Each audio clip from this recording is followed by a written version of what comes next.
வணக்கம். என்னோட பேர் அப்பர்ணா. என்னோட நேட்டிவ் வந்து திருநெல்வேலி. நான் இப்போ நடந்திருக்க குரூப் 2 சர்வீசஸில் கிளியர் பண்ணி DC2 சூஸ் பண்ணியிருக்கேன். நீங்கள் என்ன படிச்சிருக்கீங்க மேம்? நான் வந்து இன்ஜினியரிங் ட்ரிபிள் வந்து முடிச்சிருக்கேன். 2018 பாஸ்ட் அவுட். ஓகே, அதுக்கப்புறம் என்ன பண்ணிட்டு இருந்தீங்க? எப்போ உங்களுடைய பயணம் தொடங்கியது? நான் காலேஜ் முடித்ததுக்கப்புறமா ஒரு ப்ரைவேட் இன்ஸ்டியூஷனில் ஒர்க் பண்ணிகிட்டு இருந்தேன். ஒரு 5 இயர்ஸ் டீச்சிங் ப்ரொஃபஷனில் தான் இருந்தேன் நான். அதுக்கப்புறம் பிஎட் கம்ப்ளீட் பண்ணேன். ஸோ பிஎட் இப்போது போன வருஷம் ஜூன் 2024 எனக்கு டிஎன்பிஎஸ்சி ப்ரிப்பேர் பண்ணணுன்ற ஐடியா வந்தது. ஸோ அதுக்கப்புறம் என்னோடய டிஎன்பிஎஸ்சிக்கான ப்ரிப்பரேஷன் வந்து நான் ஸ்டார்ட் பண்ணேன். ஜாபை குவிட் பண்ணிட்டு நீங்கள் வந்து படிக்க ஆரம்பிச்சிங்க? ஆமாம் சார், ஜாபை குவிட் பண்ணிவிட்டேன். ஜூன்லேருந்து என்னோடய ப்ரிப்பரேஷன் வந்து ஸ்டார்ட் ஆச்சு. டிஎன்பிஎஸ்சி படிக்கணும்னு முடிவு பண்ணிட்டீங்க. படிக்கணும்னு முடிவு பண்ணிட்ட பிறகு ஆரம்ப பிளானிங்காக என்னென்னலாம் ஒரு ப்ரீயாக என்னெல்லாம் பண்ணி, அதாவது படிக்க ஸ்டார்ட் பண்ணுறதுக்கு முன்னாடி என்னென்னலாம் பார்த்து வச்சுக்கிட்டீங்க?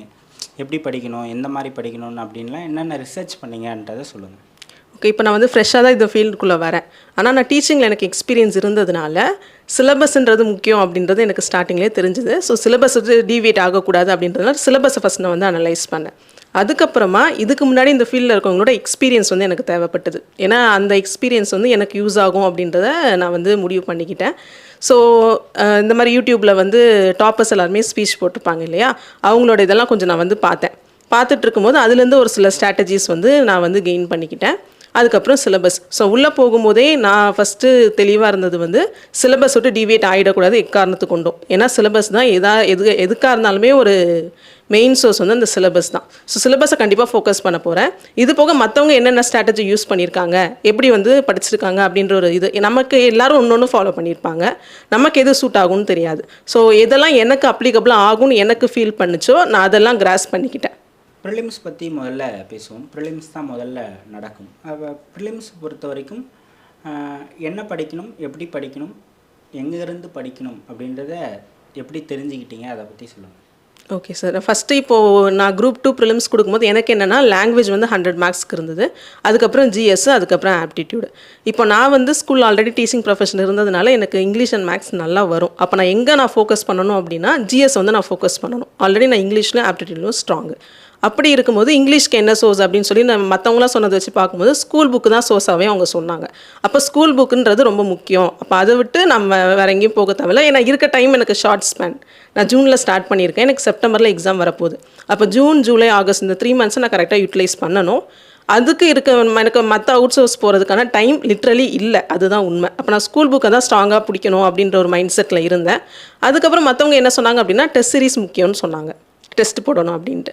அப்போ நான் அகாடமி சைட்லேயுமே எங்கே டெஸ்ட் சீரிஸ் எங்கே கொடுத்துருக்காங்கன்னு பார்த்து நான் வந்து ஒரு அகாடமி சூஸ் பண்ணி நான் வந்து டெஸ்ட் சீரிஸ் வந்து ஜாயின் பண்ணிட்டேன். ஆக்சுவலி டெஸ்ட் சீரிஸ்ன்னு நான் உள்ளே போகலை. நான் அவங்களுக்கு வந்து கிளாஸ் எப்படி இருக்குமான்னு சொல்லி விசாரிக்க தான் போனேன்.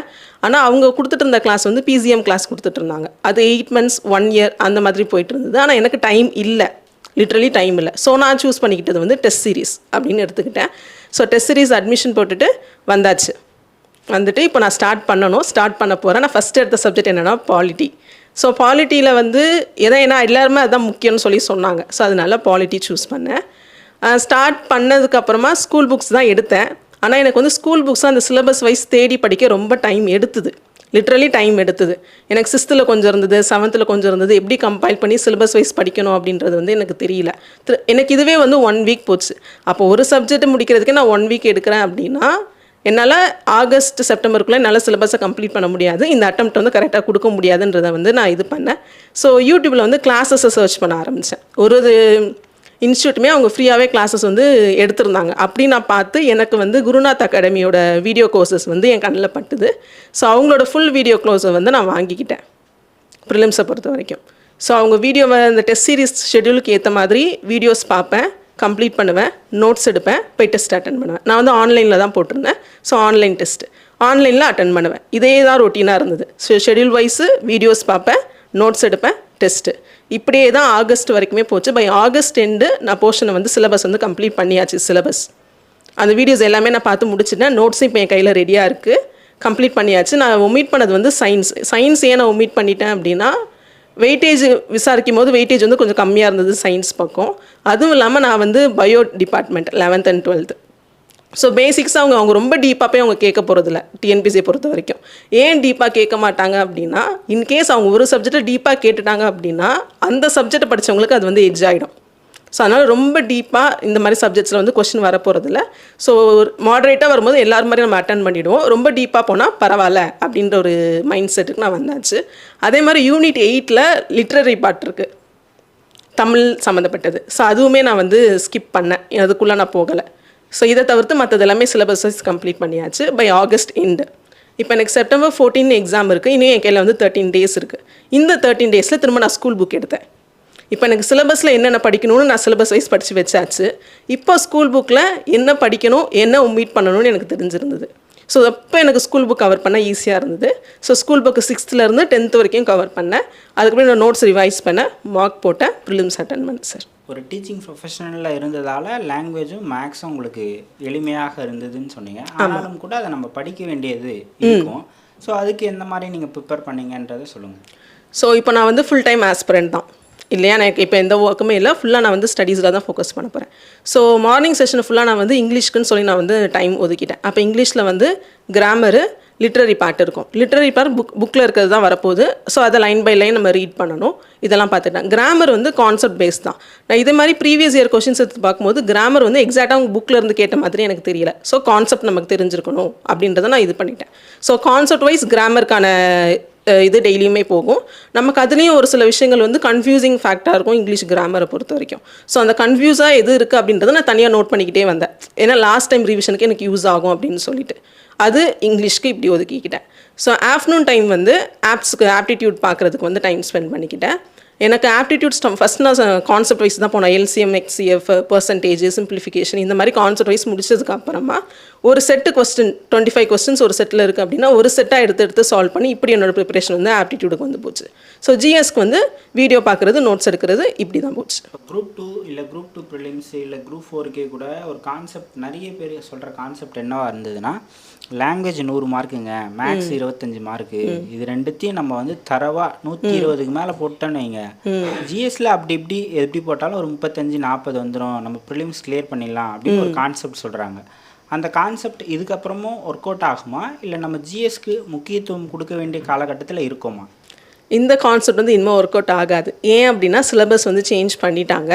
இப்போது நம்ம ப்ரீவியஸாக நடந்த 2 கொஸ்டின் பேப்பர் அனலைஸ் பண்ணோன்னா குரூப் 1, இப்போ நடந்து குரூப் 1, இப்போ குரூப் 4, இந்த ரெண்டுமே நம்ம அனலைஸ் பண்ணி பார்த்தோம் அப்படின்னா டிஎன்பிஎஸ்சியோட பேட்டர்ன் வந்து சேஞ்ச் ஆகிடுச்சு, எவால்வ் ஆகிடுச்சு. இப்போ நம்ம வந்து புக்கை மட்டும் படிச்சுட்டு போகிறோம், இந்த லாங்குவேஜை மட்டும் கான்சன்ட்ரேட் பண்ணால் போதும், ஆப்ஸ் மட்டும் கான்சன்ட்ரேட் பண்ணால் போதும்னு நினச்சி உள்ளே போனோம் அப்படின்னா அங்கேயே நம்ம வந்து காம்படிஷனோட அவுட்டு. இதுதான் வந்து நிதர்சனமான உண்மை. ஸோ நீங்கள் வந்து 3 சப்ஜெக்ட்டுக்குமே ஈக்குவலான இம்பார்ட்டன்ஸ் வந்து கொடுத்து தான் ஆகணும். ஏன்னா ஜிஎஸ் ஒரு சடம் டஃபாக ஆகிடும். நீங்கள் லாங்குவேஜ் நம்பி போவீங்க, லாங்குவேஜ் ரொம்ப டஃபாக கேட்டுருவாங்க. அப்போ லாங்குவேஜ் விட்ட மார்க்ஸ் நம்ம எங்கே பிடிக்க முடியும்? ஜிஎஸ்ல தான் பிடிக்க முடியும். ஸோ 3த்துக்கும் ஈக்குவல் இம்பார்ட்டன்ஸ் கொடுக்க வேண்டிய சுச்சுவேஷனில் இப்போ இருக்கும் சார். இப்போ ஜிஎஸ் பொறுத்த வரைக்கும் அதில் வந்து ஒரு நீங்கள் எழுதும்போது 9 யூனிட்ஸ் இருந்ததுன்னு நினைக்கிறேன். இப்போ 6 யூனிட்டாக இருக்குது. இந்த 6 யூனிட்டில் எந்த ஆர்டரில் நம்ம படிக்கணும் அப்படின்றத சொல்லுங்கள். ஓகே சார், நான் ஃபஸ்ட் இம்பார்ட்டன்ஸ் வந்து பாலிட்டி கொடுத்தேன். ஏன் பாலிட்டி அப்படின்னா அதில் வந்து கரண்ட் அஃபேர்ஸ் ரிலேட்டடாக போனாலும் ரொம்ப டெப்த்தாக போக முடியாது. அப்போ முக்கால்வாசி அது ஸ்டாட்டிக்லேயே கவர் ஆக போகுதுன்றனால பாலிட்டிக்கு வந்து ஃபஸ்ட் இம்பார்ட்டன்ஸ் கொடுத்தேன். நான் அதுக்கப்புறமா எங்கே போனேன் அப்படின்னா யூனிட் 9 அட்மினிஸ்ட்ரேஷன், தமிழ்நாடு அட்மினிஸ்ட்ரேஷன். ஏன் அதுக்கு அப்படின்னா நம்ம எழுத போகிறது டிஎன்பிஎஸ்சி, அப்போ தமிழ்நாடு பற்றி அவங்க ஒரு இது கொடுத்துருக்காங்க, அப்போ கண்டிப்பாக அதில் வந்து கொஸ்டின்ஸ் கொஞ்சம் எட்ஜு கொடுப்பாங்க அப்படின்றனால அதுக்கு நான் இது கொடுத்தேன். யூனிட் 8 வந்து லாஸ்ட் ப்ரியாரிட்டியாக வச்சுருந்தேன். ஏன் யூனிட் 8 லாஸ்ட் ப்ரியாரிட்டி இருந்தால் அதில் தமிழ் சம்மந்தப்பட்ட நிறைய விஷயங்கள் இருக்குது. நான் வந்து இங்கிலீஷ் தான், இது இங்கிலீஷ் மீடியமில் படிச்சுட்டு வந்ததுனால எனக்கு அது வந்து கொஞ்சம் கஷ்டமான பார்ட்டாக தெரிஞ்சதுனால டைம் இருந்தால் பார்த்துக்கலாம் சொல்லிட்டு யூனிட் 8ஓட ஃபஸ்ட் ஹாஃபை வந்து நான் வச்சுருந்தேன். அதுக்கப்புறமா ஐஎன்எம் கான்சன்ட்ரேட் பண்ணுற மாதிரி இருந்தது. அதுலேயும் நமக்கு வந்து ஃபுல்லாக ஸ்டாட்டிக்காக தான் வரப்போகுது, கரண்ட் அஃபேர்ஸ் உள்ளே வந்து கொண்டு போக முடியாது. ஹிஸ்ட்ரி, அதுக்கப்புறம் ஜியாகிரஃபி, அதுக்கப்புறம் எக்கனாமிக்ஸ், லீஸ்ட் ப்ரியாரிட்டியாக சயின்ஸ் இருந்தது. ஓகே. இன்னொன்று பெரும்பாலானோர் என்ன கேட்பாங்க அப்படின்னா, நடப்பு நிகழ்வுகள் இருக்கு இல்லையா, அப்போ நடப்பு நிகழ்வுகள் வந்து அதிகமாக இப்போ கேட்கப்படுது அப்படின்னு டிஎன்பிஎஸ்சியில் ஒரு ட்ரெண்டு சொல்கிறாங்க. இப்போ நடப்பு நிகழ்வுகளை எங்கேருந்து படிக்கலாம் அப்படின்ற கேள்விகள் நிறைய பேர் கேட்பாங்க. நீங்கள் கரண்ட் அஃபேர்ஸ் எந்த சோர்ஸில் படிச்சிங்க? ஓகே சார், இப்போ கரண்ட் அஃபேர்ஸ் வந்து கொஷின்ஸ் நிறைய கேட்குறாங்க தான், அது முக்கியம். ஆனால் அந்த கரண்ட் அஃபேர்ஸ் நம்ம எங்கேருந்து படிக்க போகிறோன்ற சோர்ஸ் வந்து நமக்கு யாருக்குமே தெரியாது. இப்போ நான் வந்து மந்த்லி கம்பைலேஷன் பக்கம் போவேன், ஏன்னா எனக்கு டெய்லி நியூஸ் பேப்பர் படிக்கிற அளவுக்கு ப்ரிலிம்ஸ் டைமில் டைம் இல்லை. அப்போ நான் வந்து நியூஸ் பேப்பருக்குன்னு டைம் என்னால் ஒதுக்க முடியாது. ஏன்னா எனக்கு இருக்கிறதே ஹியூஜாக இருந்தது. நான் ஜிஎஸ்ஏ ஃபுல்லாக முடிக்க வேண்டியதாக இருந்தது. அப்போ நான் வந்து மந்த்லி கம்பைலேஷன் பக்கம் தான் போனேன். ஸோ நான் அதுக்கு வந்து ரொம்ப ஃபோக்கஸ் கொடுக்கல. ஏன் கொடுக்கல, நான் படிக்கிறது தான் வருமா அப்படின்றது எனக்கு தெரியலை. அதுக்கு வந்து அஷ்யூரிட்டி இல்லைன்னும் போது நான் அதுக்கு நிறைய டைம் நான் வந்து கொடுக்கல. ரேண்டமாக மந்த்லி கம்பைலேஷன் ஒரு 1 இயர்க்குள்ளே தான், பாஸ்ட் 1 இயர்க்குள்ளே தான் நான் படிச்சுக்கிட்டே வந்தேன். ஆனால் இது நான் வந்து எக்ஸாமில் எப்படி அப்ளிகபிள் பண்ணேன் அப்படின்னா, அவங்க கேட்ட கொஸ்டின் எனக்கு தெரிஞ்சிருக்காது கரண்ட் அஃபேர்ஸ். பட் ஆனால் ஆப்ஷனில் இருக்க 4 ஆப்ஷனில் ஏதோ ஒரு ஆப்ஷனை நான் ரீசெண்டாக எங்கேயாவது நான் பார்த்துருப்பேன்.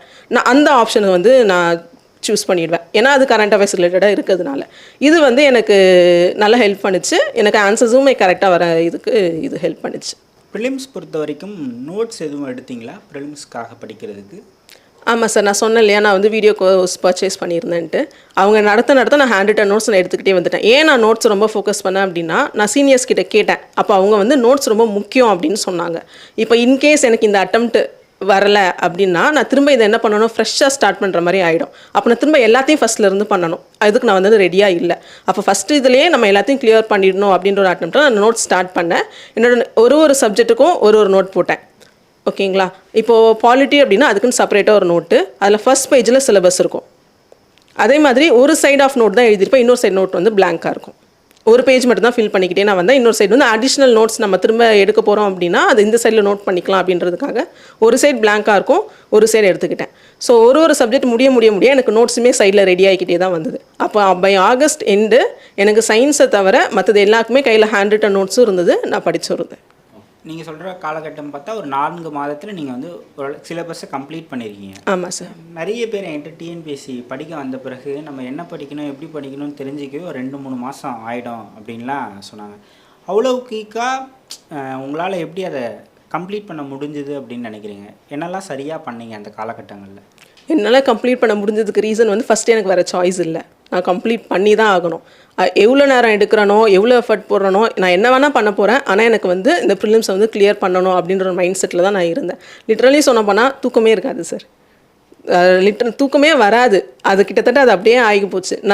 அதே மாதிரி இப்போ நம்ம ஒரு வீடியோ பார்த்துட்டே இருக்கோம்னா கொஞ்சம் நேரத்தில் நம்ம ட்ரை அவுட் ஆகிடுவோம், நமக்கு வந்து டயர்ட் ஆகிடும். ஸோ அதனால தான் நான் பேரலாகவே நோட்ஸ் எடுப்பேன். அப்போ என் கையும் வேலை பார்த்துக்கிட்டே இருக்கணும் போது எனக்கு அந்த டயர்ட் ஆகிற மைண்ட் வந்து டயர்ட் ஆகாமல் இருந்தது. இது ஒன்று. நெக்ஸ்ட்டு எனக்கே தெரியும். இப்போ நான் வந்து இதில் வந்து நமக்கு தெரியும், நம்ம ஜஸ்ட் வீடியோ போட்டுக்கிட்டே தான் இருக்குது. ஆனால் மைண்டில் எதுவுமே ஏறலை அப்படின்றது நமக்கு புரியும். அப்போ நான் அதை வந்து நான் ஸ்டாப் பண்ணிவிடுவேன். நான் அதுக்கு மேலே அதை ப்ரொசீட் பண்ண மாட்டேன். ஆப்டிடியூடுக்கு மாறிடுவேன். இல்லை அப்படின்னா இப்போ நம்ம ஸ்கூல்லலாம் இருக்கோம்னு வச்சுக்கோங்களேன், பசங்க யாராவது ஆக்டிவாக இல்லை கவனிக்கல அப்படின்னா அவங்கள டக்குன்னு நாங்கள் நிற்க வைப்போம். கொஞ்ச நேரம் நிற்க வச்சுட்டு உட்கார வைப்போம். அப்போ மைண்டு வந்து கொஞ்சம் டிவேட் ஆகும். பிளேஸை நான் சேஞ்ச் பண்ணிக்கிட்டே இருந்தேன். நின்றுட்டு படிப்பேன், நடந்துக்கிட்டே படிப்பேன். இப்போ ஒரு ரூமில் இருக்கேன், மைண்ட் செட் ஆகலை, வேறு ரூமுக்கு ஷிஃப்ட் ஆகிடுவேன். கீழே உட்காந்து படிப்பேன், டேபிளில் உட்காந்து படிப்பேன், பெட்டுக்கு போவேன், ஈவினிங் டைமில் டெரஸ்க்கு போவேன். இந்த மாதிரி என் பொசிஷன் வந்து மாறிக்கிட்டே தான் இருந்தது. ஸோ தட் ஒரு பொசிஷன் போய் மாறும்போதும் என் மைண்டு கொஞ்சம் ரெஃப்ரெஷ் ஆன மாதிரி இருக்கும். தூக்கம் வந்ததுன்னா சாப்பிட்ருவேன். என் ஒர்க்கு கொஞ்சம் வந்து மாறும். அதனால் டைமுக்கு சாப்பிட்றது கூட இல்லை. எப்போ எனக்கு தூக்கம் வர்றதுன்னு ஃபீல் ஆகுதோ நான் சாப்பிட போயிடுவேன். இந்த மாதிரி தான் என்னோடய ரொட்டீன் வந்து இருந்தது. நீங்கள் சொல்கிறத பார்த்தா எனக்கு எப்படி தோணுதுன்னா, என்னால் இதெல்லாம் முடியாது. பட் என்ன நான் சொல்ல வரேன்னா, ஒரு எக்டிக்காகவே இருக்குமோ அப்படி, அதை எப்படி சொல்கிறது, ஒரு ப்ரெஷர், ஒரு டிப்ரெஷனாகவே இருக்குமோ, ஸ்ட்ரெஸ்ஸாக இருக்குமோ அப்படின்ற மாதிரி தோணுது. நீங்கள் சொல்கிறதெல்லாம் பண்ணால் உங்களுக்கு எப்படி அந்த காலகட்டம் இருக்குது? அது வந்து நமக்கு ஸ்ட்ரெஸ், நம்ம வந்து அதை பிடிக்காம பண்ணாதான் சார் ஸ்ட்ரெஸ்ஸாக இருக்கும். இப்போ நான் இன்றைக்கி ஒரு நாள் நான் வந்து ஒரு 12 hours நான் எஃபர்ட் போடுறேன் அப்படின்னா எனக்கு அது ரிசல்ட்டுக்கு அப்புறம் எனக்கு பெரிய இம்பாக்ட் அது கொடுக்கும். இந்த 12 hours நான் டயர்டாக இருக்குன்னு நான் இன்றைக்கி ஒரு டேவை நான் ரெஸ்ட் எடுத்துட்டேன் அப்படின்னா எனக்கு அது பயம் இருக்கும். இன்கேஸ் இந்த ஒரு நாள் நம்ம ரெஸ்ட் எடுத்ததுனால நம்ம ரேங்க் பின்னாடி போயிடுச்சோ, இதனால நம்ம வரலையோ, ஸோ இது வந்து எனக்கு ஃப்யூச்சரில் இந்த இது வந்து வந்துடக்கூடாது. நான் என்னோடய ரொட்டீனே எப்போதுமே, இப்போ நான் ஒர்க் பண்ணும்போதுமே இது வந்து எனக்கு புதுசு இல்லை. ஸ்டூடெண்ட்ஸை ஹேண்டில் பண்ணியிருக்கணும் போது எனக்கு இது புதுசு இல்லை. நான் என் ஸ்டூடெண்ட்ஸ்க்கு நான் என்ன இம்ப்ளிமெண்ட் பண்ணணும் அதை நான் இம்ப்ளிமெண்ட் பண்ணிக்கிட்டேன், அவ்வளோதான். ஓகே.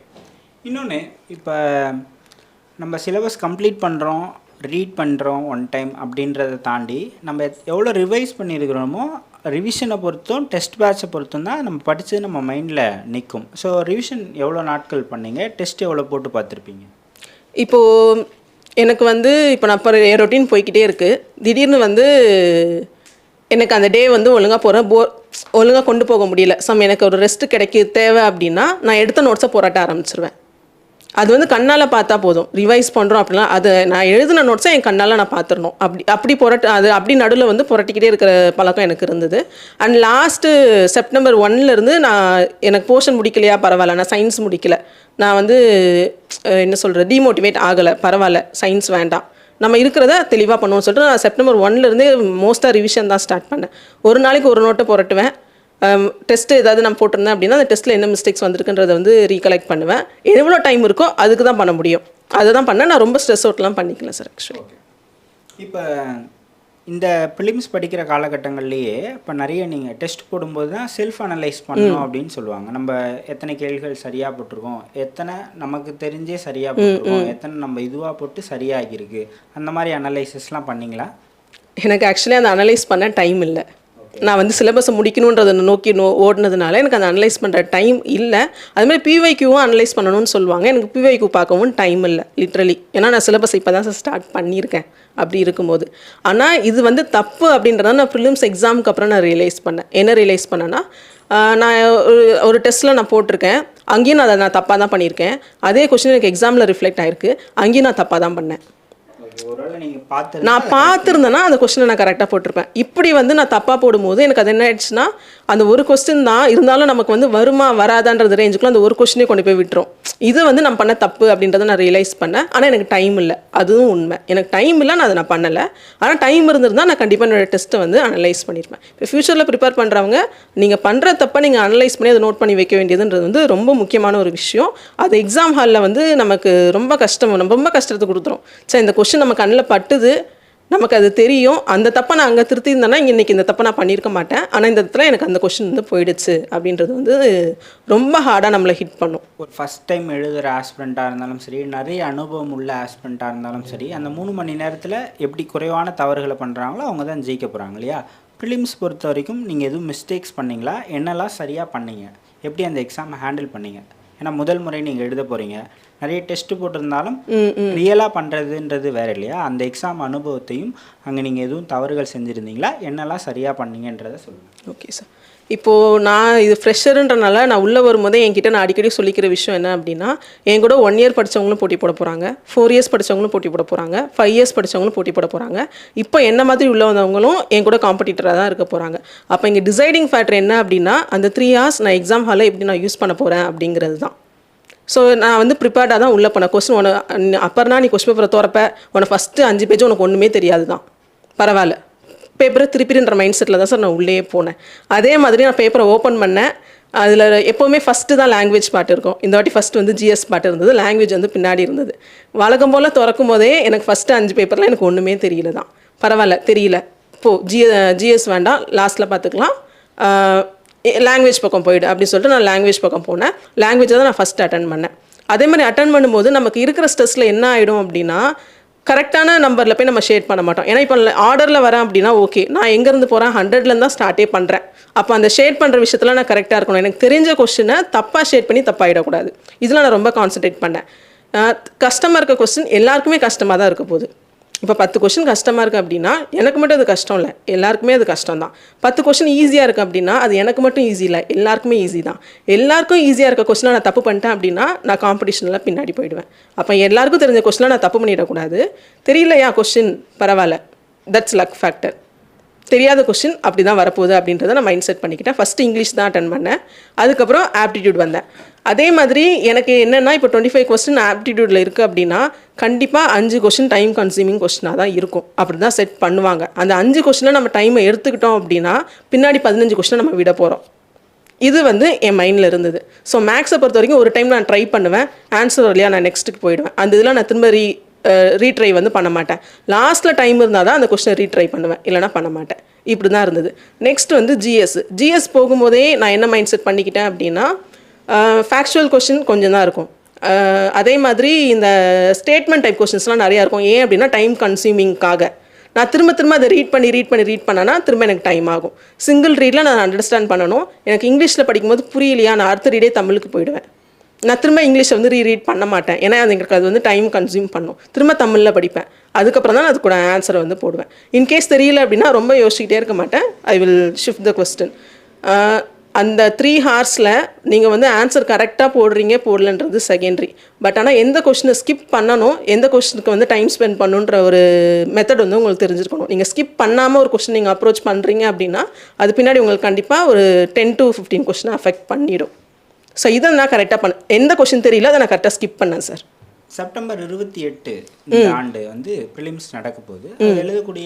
அது எழுத போகிற ஆஸ்பிரண்ட்ஸ்க்கு உங்களுடைய ஆலோசனை இல்லை மெசேஜ் மாதிரி எதுவும் சொல்லுங்கள். ஓகே, இப்போ வந்து கண்டிப்பாக இப்போ ப்ரிப்பேர் பண்ணிட்டு இருக்கவங்களுக்கு ஒரு ஸ்ட்ரெஸ் ஃபேக்டர் இருக்கும். ஏன் அப்படின்னா குரூப் 4ஓட கொஷினோட இம்பேக்ட் அப்படி. இப்போ நான் என்ன சொல்கிறேன்னா, ஒரு சில விஷயங்கள் வந்து நம்ம கையில் இல்லை, அது வந்து நம்ம என்ன பண்ணாலும் நம்ம ஒன்றும் பண்ண முடியாது. அப்போ என் கையில் என்ன இருக்குது, என்னால் என்ன பண்ண முடியும் அப்படின்றது தான் நீங்கள் பார்க்கணும். நீங்கள் இப்போ வந்து எக்ஸ்பீரியன்ஸ் எல்லாமே கொஞ்சம் ஓரம் வச்சுருங்களேன். இப்போ இருக்க போகிற மந்த்ஸ் நீங்கள் என்ன ப்ரிப்பேர் பண்ண போகிறீங்க, எப்படி அந்த பேப்பரை அப்ரோச் பண்ண போகிறீங்க, அந்த 3 இயர்ஸ் அந்த எக்ஸாம் ஹாலில் போய் என்ன பண்ண போகிறீங்கன்றது தான் பேச போகுது. அப்போ இதுக்கு நான் எப்படி நான் தயார் பண்ணிக்கணும் அப்படின்றது தான் நீங்கள் இது பண்ணணும். இப்போ லாங்குவேஜில் வந்து கான்செப்ட் கிராமர் தமிழ்லேயும் இருக்குது, இங்கிலீஷ்லையும் இருக்குது. கிராமர் பார்ட் இது வந்து கான்செப்டை தெரிஞ்சுக்கணும். ரெண்டுத்துலையுமே வக்காப் பார்ட் இருக்குது. வக்காப் பார்ட்டை வந்து நீங்கள் படித்தது தான் வரும்னுலாம் சொல்ல முடியாது. அப்போ அதுக்கு ரொம்ப டைம் ஸ்பெண்ட் பண்ணாமல் எங்கே உங்களுக்காக ரொம்ப டைம் ஸ்பெண்ட் பண்ண முடியும், லிட்ரரி பார்ட்டில் ஸ்பெண்ட் பண்ணுறதா இருக்கட்டும், இந்த மாதிரி விஷயங்களை ஸ்பெண்ட் பண்ணி அங்கே மார்க்ஸ் வந்து பூஸ்ட் பண்ண பாருங்கள். இப்போ நீங்கள் மனசில் வைக்க வேண்டியது என்னென்னா, கொஸ்டின் பேப்பர் டஃப்னா எல்லாருக்கும் டஃப் தான். அப்போ கட் ஆஃப் கண்டிப்பாக குறைய தான் போகுது. அந்த டாப் 2000க்குள்ளே நான் வரணும், டாப் 500க்குள்ளே நான் வரணும். அதுக்கு நான் என்ன எஃபர்ட் போடணும், மற்றவங்களோட ஒரு 5 கொஸ்டின் அதிகமாக போடணும். அதை எங்கே ஃபோக்கஸ் பண்ணணும்னு பார்த்துக்கோங்க. லாங்குவேஜ் மட்டும் படித்தா கிளியர் பண்ணிடலாம், ஆப்டிடியூட் மட்டும் படித்தா கிளியர் பண்ணிடலாம், ஜிஎஸ் மட்டும் படித்தா கிளியர் பண்ணிடலான்ட்டு மைண்ட் செட்டில் போகாதீங்க. 3த்துக்குமே ஈக்குவல் இம்பார்ட்டன்ஸ் கொடுங்க. கண்டிப்பாக எக்ஸாம் ஹால் வந்து உங்களுக்கு ஃபேவராக இருக்கும்.